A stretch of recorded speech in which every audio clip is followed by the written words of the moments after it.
Hello, y'all. I hope that you are having a decent 2025 so far. I know that for many of us, it's kind of hard in to think about 2025 in a positive light because of the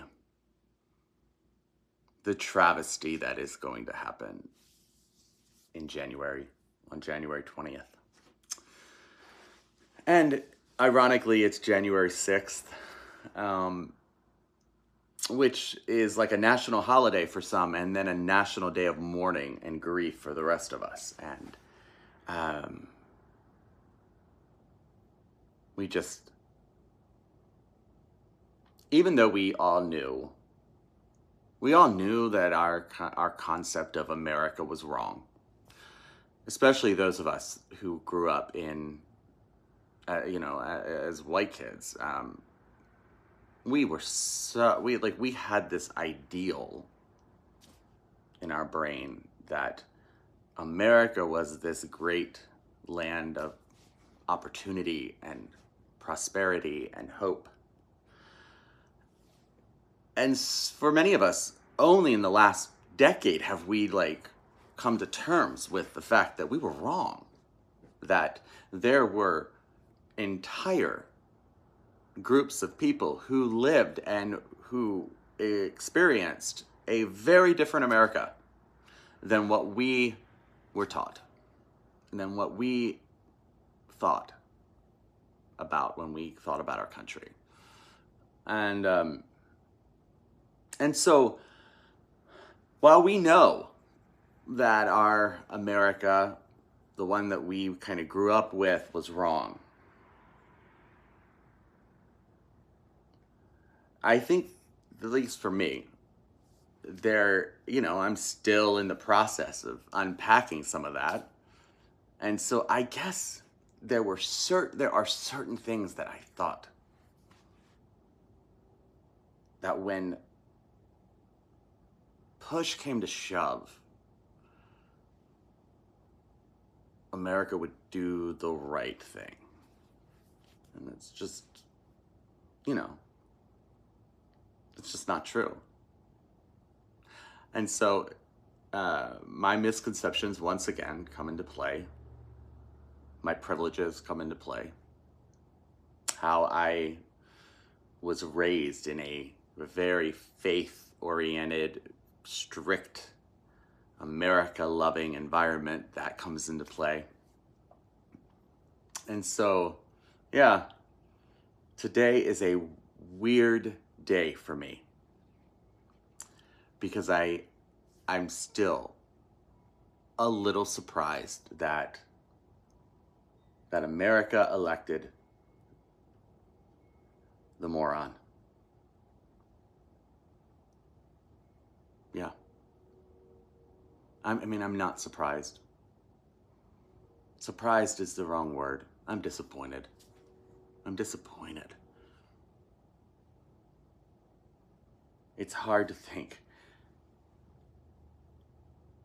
how anybody could look at the first term and think positive things, and then compare that to the person who was up against him, and still choose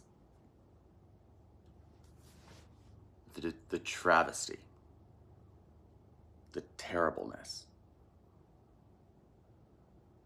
It makes no sense. But call me, yeah, there's one hope in it. Maybe. I don't know. Maybe not a hope. But I remember a professor that I had in music business school at Belmont University. And he taught a lesson about Madonna. And his theory was that Madonna should have wanted President Bush to beat President Clinton in 1992. Because President Bush would have set Madonna apart, would have made Madonna somebody that we would see more vividly and experience more vividly, because her shtick would have flown in the face of so many of the Bush-centered political ideas. The faith element, the conservative family values element, all that stuff. Madonna's shtick would have stood out. It would have meant more. And while it's not a theory that works 30 years later completely. I will say this.